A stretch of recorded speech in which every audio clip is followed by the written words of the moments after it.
Hello friends, मेरा मम bonding में आप सभी का स्वागत है। जी हाँ, जो आज मैं वीडियो लेकर आई हूँ वो सबसे स्पेशल है। वो किस लिए स्पेशल है? क्योंकि जो ये नॉर्मल प्रॉब्लम है जो हर लेडीज़ को फेस करनी पड़ती है। नॉर्मल इसको हम लोग कह सकते हैं, बट ये नॉर्मल नहीं होती है, बहुत ही सीरियस प्रॉब्लम होती है जो हर महीने लड़कियों को, फीमेल्स को, मदर को, सिस्टर को, सबको फेस करनी पड़ती है। और ये प्रॉब्लम ऐसी है जिसका दर्द बिल्कुल भी बर्दाश्त से बाहर होता है, लेकिन इतना पेन होने के बाद भी इसको हमें हर महीने वेलकम करना पड़ता है।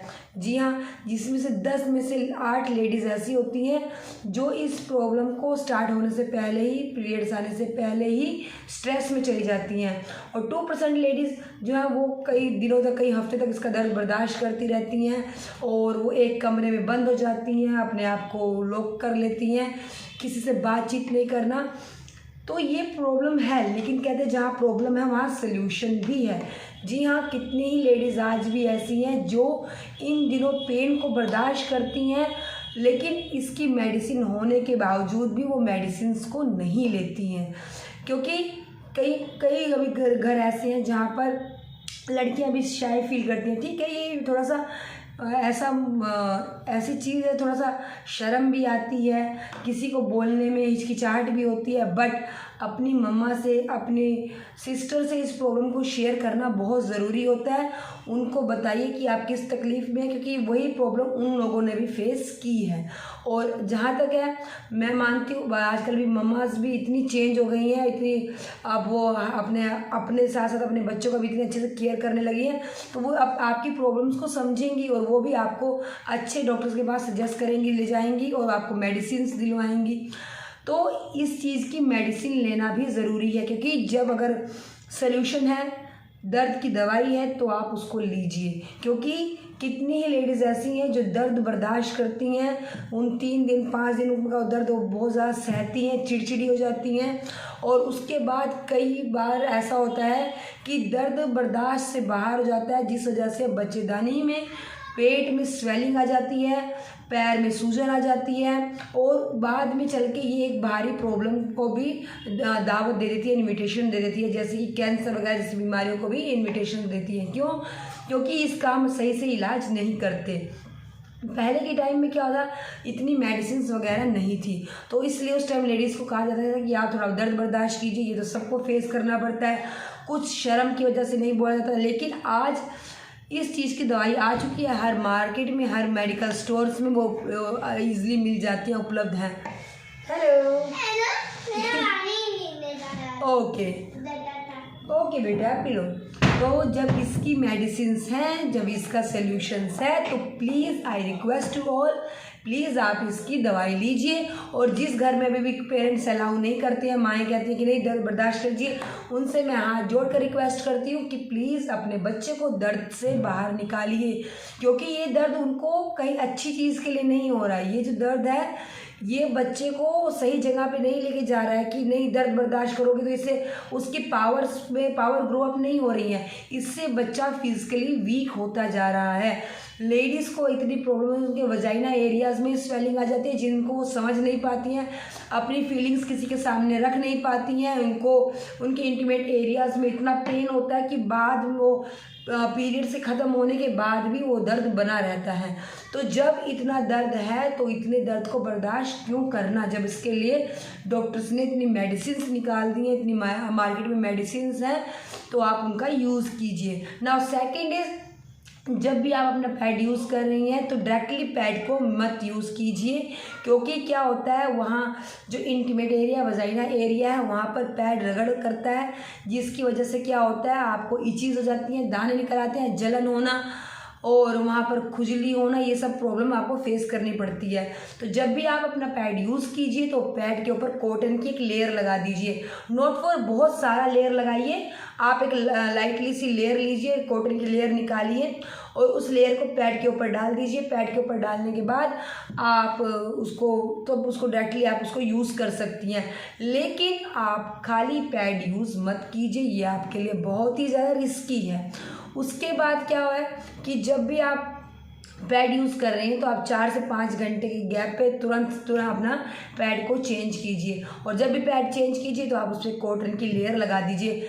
भले कॉटन की लेयर से आपके पैड ख़राब ना हुआ हो, लेकिन वो पैड आपको निकालना है, क्योंकि आपका वहाँ पर पसीना आया है, वहाँ पर बैक्टीरिया थे, फंगल इन्फेक्शंस आपको हो सकते हैं, तो वहाँ से जो बदबू है वो आपका हो जाता है। अगर आप पैड चेंज कर लेंगे तो आप इन सब प्रॉब्लम को फ्री हो जाएंगे। नाउ थर्ड हैक इज़, आप अपने इन दिनों में कपड़े सही से सिलेक्ट कीजिए। जैसे आप इस टाइम में प्रिंटेड कपड़े पहनिए, लाइट कपड़ा पहनिए, लाइट मीन्स कॉटन का कपड़ा पहनिए, या फिर रेयन का भी अच्छा रहता है, आप रेयन का भी पहन सकती है, कॉटन का भी पहन सकती है। टाइट जीन्स को यूज़ मत कीजिए, टाइट पजामाज यूज़ मत कीजिए, लेगी यूज़ मत कीजिए, क्योंकि क्या होता है, ऐसा नहीं है अगर आप बाहर जा रहे हैं, आपको थोड़ा सा आपको अनकंफर्टेबल लग रहा है इन लूज ड्रेसेस में, तो आप जा रहे हैं बाहर जाके आप उसको घर आके तुरंत उसको चेंज कर लीजिए। क्योंकि क्या होता है, टाइट कपड़े से क्या होता है, एयर पास आउट नहीं होती है और अंदर ही वो बदबू और बैक्टीरियाज वगैरह जो है, फंगस वगैरह है, वो पनपना शुरू हो जाती हैं। तो क्या होता है, पसीना रहता है, उसमें एयर नहीं आ रही है, बाहर हवा नहीं जा रही है, और ऊपर से आपने अंडरवेयर लिया है, उसके बाद आपने पैड पहना है, फिर उसके बाद आपने टाइट कपड़ा पहना है, तो उससे क्या होता है, आपका जो इंटीमेट एरिया है, जो आपके थाइस का पास का एरिया है, वहाँ पर आपको इन्फेक्शन हो जाता है, वहाँ दांत खास टाइप की प्रॉब्लम्स आपको फेस करनी पड़ती है, दाने निकल आते हैं, रैश। तो इन सब चीज़ों को आप फेस मत कीजिए। लूज ड्रेसेस पहनिए, लूज पजामा पहनिए, स्कर्ट पहनिए, तो इस टाइप की आप लूज ड्रेसेस पहनिए, तो इससे क्या होगा, आपको फ़ायदा होगा। नाउ सेकंड, आपको ये टेंशन नहीं रहेगा कि कहीं स्टेन हो जाएगा, कहीं दाग धूप पड़ेगा तो कहीं दिखेगा, तो इसलिए आपको प्रिंटेड कपड़ा पहनिए। तो आपको ड्रेस सही सिलेक्ट करनी है।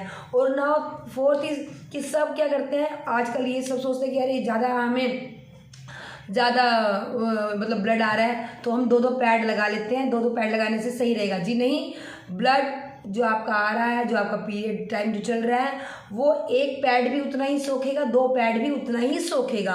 तो आप अगर आपको ज़्यादा फ्लो है तो आप क्या कीजिए, 2.5 से 3 घंटे गैप में अपना पैड चेंज कर लीजिए।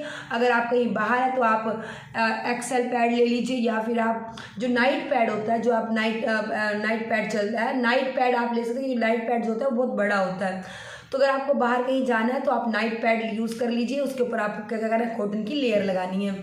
लेकिन आपको 2-2 पैड यूज़ नहीं करने हैं। 2-2 पैड यूज़ करने से आपको बैक्टीरिया का खतरा ज़्यादा हो जाता है, और वहाँ जो पसीना है, उसके पसीने की वजह से आपको इन्फेक्शन होता है, और जो कैंसर जैसी बीमारियों को दावत देता है। क्योंकि लेडीज़ में ही सबसे ज़्यादा कैंसर की प्रॉब्लम फेस हो रही है, क्योंकि जो लेडीज़ में ही, और वो भी कहाँ पर, उनके वजाइना एरियाज़ के पास इंटीमेट एरिया के पास ही कैंसर ज़्यादा है। क्यों? क्योंकि वहाँ पर लेडीज़ अपनी सफाई नहीं रखती हैं। तो जिस टाइम आपको पीरियड चल रहा है, आपको क्या करना है, या आप वी वॉश यूज़ कर सकते हैं, क्लीन एंड क्लियर यूज़ कर सकते हैं। मैं किसी ब्रांड को प्रमोट नहीं कर रही हूँ, मैं एक बस आपको सजेशन दे रही हूँ। अगर आप ये सब नहीं यूज़ कर सकती हैं तो आप क्या कीजिए, साफ़ पानी लीजिए, नहीं तो हल्का गुनगुना पानी लीजिए। गुनगुना पानी आप नहीं ले पा रही हैं तो आप क्या कीजिए, साफ़ पानी लीजिए। एक साफ़ मग रख लीजिए आपको उन दिनों के लिए। तो आप उससे क्या करें, अपने इंटीमेट एरिया को, अपनी वजाइना को अच्छे से साफ़ कीजिए, क्लीन कीजिए। और एक कपड़ा आपको अपने पास रखना है, वो जो अपने बाथरूम में आप उसको अलग से रख दीजिए। जो डार्क कलर का लीजिए, आपको एक भी कपड़ा dark brown, dark black colour का कपड़ा आप अपने पास रखिए, कॉटन का रुमाल वगैरह टाइप में। तो जब भी आप अपना वजाइना को साफ़ करेंगे तो आपको क्या करना है, उस वजाइना एरिया को आपको उसी कपड़े से पोंछ लेना है, उसको गीला नहीं रहने देना, क्योंकि गीला रहने से भी वहाँ पर फंगस हो जाता है और वहाँ पर काफ़ी बीमारियाँ हो जाती हैं, जैसे कि जलन होना, खुजली होना, दाने निकल आना, ऐसी प्रॉब्लम आपको फेस करनी पड़ती है। तो इन दिनों तो खासकर आप जितनी भी बार अगर आप वॉशरूम जा रही हैं, पैड चेंज कर रही हैं, अपना वजाइना को साफ़ कीजिए। साफ़ करने के बाद उसको कपड़े से अच्छे से पोंछ लीजिए। उसके बाद आप उसको अपने पैड को यूज़ कीजिए, और पैड पे वही क्या करना है, आपको कॉटन की लेयर लगानी है।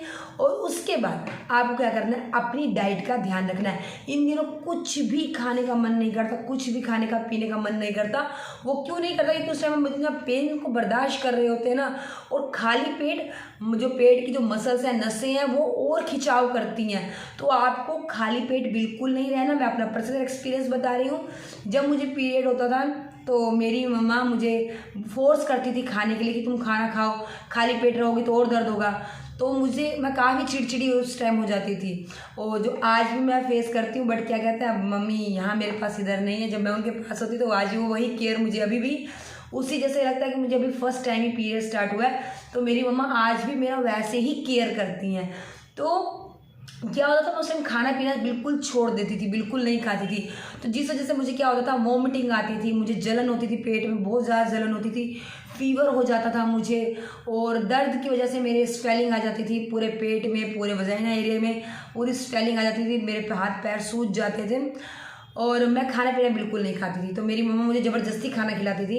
बट मैं टच वुड सीरियसली मैं बहुत लकी हूँ। मेरी मम्मा ने मुझे फर्स्ट डे जब मेरा फर्स्ट पीरियड स्टार्ट हुआ था तब से लेके आज तक मेरी मम्मा ने मुझे मेडिसिन, डॉक्टर के सजेस्ट जो डॉक्टर ने मुझे सजेस्ट की मेडिसिन, मेरी मम्मा ने मुझे वो सब मेडिसिन मुझे दिलवाई।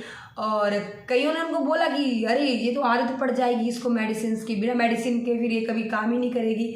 तो ऐसा कुछ नहीं होता। आपको दर्द है तो आपको मेडिसिन लेनी पड़ेगी। मैं हर रोज़ नहीं लेती थी, मुझे 2 दिन मुझे बहुत ज़्यादा पेन रहता था, तो मैं सिर्फ 2 ही दिन मेडिसिन लेती थी, मुझे उसके बाद आराम मिल जाता था। तो आपको क्या, मेरी मम्मा ने मुझे हमेशा मेडिसिन, मेरे पीरियड आने से पहले ही मुझे मेरी मम्मा मेडिसिन ला के दे देती थी। तो मुझे क्या होता था, फिर मुझे इन दिनों में फिर जब पीरियड आ जाता था तो मुझे ज़्यादा दर्द को फेस नहीं करना पड़ता था। बट जब मैं मेडिसिन ले लेती थी मुझे बहुत ज़्यादा दर्द होता था, मैं किसी काम के लिए नहीं तैयार हो पाती थी, और चिड़चिड़ापन, वो जो कि वो बेतुका है। क्योंकि ये सब चीज़ें मैं इन चीज़ों को मैं बोलूँगी कि ये बेतुकी चीज़ें हैं, कि आप चिड़चिड़ी हो रही हैं, रो रही हैं, दर्द को बर्दाश्त कर रही हैं, ये चीज़ें बेतुकी हैं। ये आपकी मूर्खता है, फुलनेस है पूरी। क्योंकि जब आपको उस चीज़ की मेडिसिन है तो आप उसको लीजिए ना। और खाने पीने पे स्पेशली आपको ध्यान देना है। हो सके तो इन दिनों में आप दाल चावल ज़्यादा खाइए, खिचड़ी खाइए, दही खाइए। तो इनसे क्या होगा, आपको पेन में आराम होगा, पेट में जो जलन होती है वो आराम होगी, एसिडिटी नहीं बनेगी। क्योंकि इन दिनों में एसिडिटी वगैरह बनती है, क्योंकि वॉमिटिंग जैसा लगता है, पेट में जलन भी होती है। तो आप इन दिनों में दाल चावल खाइए, खिचड़ी लीजिए, दही लीजिए, चपाती चाहे आप कम कर दीजिए, वो ठीक है, चपाती आप नहीं खा पाएंगे कोई बात नहीं। बट इन दिनों में, और हाँ, कुछ ना कुछ आप खाते रहिए, फ्रूट्स लीजिए। और आजकल मैं सीरियसली, मैंने कभी चॉकलेट्स वगैरह नहीं खाई, लेकिन हाँ, चॉकलेट्स कहते हैं कि फ़ायदा करता है। डार्क चॉकलेट्स आप खाएंगे तो वो क्या होता है, थोड़ा आपके मूड को सही करता है। बट मैं इन दिनों सिर्फ हाँ, दाल चावल पे मैं ध्यान देती हूँ, दाल चावल खाती हूँ, फ्रूट्स खाती हूँ, दही खाती हूँ, खिचड़ी खाती हूँ, मैं ये सब चीज़ें बहुत खाती हूँ। तो आप ये सब चीज़ें खाइए, डाइट पे पूरा ध्यान दीजिए, आपको खाना खाना है। उसके बाद फिर आपके पास जितने भी दिन है, 3-4 दिन के बाद आपके पास 27-28 दिन है या 25 दिन है, आप उनमें पूरा अपने डाइट को कंट्रोल कर लीजिए। लेकिन इन 3-4 दिनों में आपको अच्छे से खाना पीना है। फ्रूट्स लीजिए, ठंडे फ्रूट्स लीजिए, आप जूस पीजिए, ये सब आपको फ़ायदा देंगे। उसके बाद आपको सुबह उठते कुछ ना कुछ खाना है, कुछ ना, नोट अ बिस्किट टाइप, आप कुछ लाइटली कुछ भी खा लीजिए, खिचड़ी खा लीजिए, पराठा ले लीजिए, आपको कुछ ना कुछ खाना है। उसके बाद आप हरी सब्जियां खाइए। मसाला, इस टाइम मसाले को अवॉइड कीजिए, ज़्यादा मसाला मत खाइए, ऑयली मत खाइए। तो इन 3 चीज़ों से क्या होगा, आपको काफ़ी आराम मिलेगा। तो ये सब चीज़ें आप खाएँ। तो और उसके बाद जब पेट में दर्द है तो आपको क्या करना है, गर्म पानी से उसका सेक कर लेना है। नहीं तो जो हॉट वाटर का आता है, बैग आता है, आप उससे भी सेक कर सकती हैं। बट मैं जहाँ तक मैं सजेस्ट करूँगी, अगर दर्द है तो आपको दवाई खानी है। और उसके बाद आपको अपने वजाइना एरिया को साबुन से साफ़ कभी नहीं करना होता है ना। इंसान नहाते नहाते आपने अपना वजाइना भी उसी साबुन से साफ़ कर लिया, क्योंकि वजाइना में कुछ बैक्टीरिया ऐसे होते हैं जो हमारे वजाइना को सेफ रखते हैं। तो उस साबुन के संपर्क में आते ही वो वजाइना के सोप लगाते ही वो जो अच्छे बैक्टीरिया हमारे लिए जो ज़रूरी हैं वो बैक्टीरिया नष्ट हो जाते हैं। तो इसलिए आपको जब अपना वजाइना साफ़ करना है तो आप पानी से साफ़ कीजिए, नहीं तो वी वॉश से साफ़ कीजिए, क्लीन एंड क्लियर से साफ़ कीजिए। तो इन चीज़ों से साफ़ कीजिए। और इन दिनों में आपको नहाना आपके लिए बेस्ट है, पर ज़्यादा देर पानी में मत रहिए।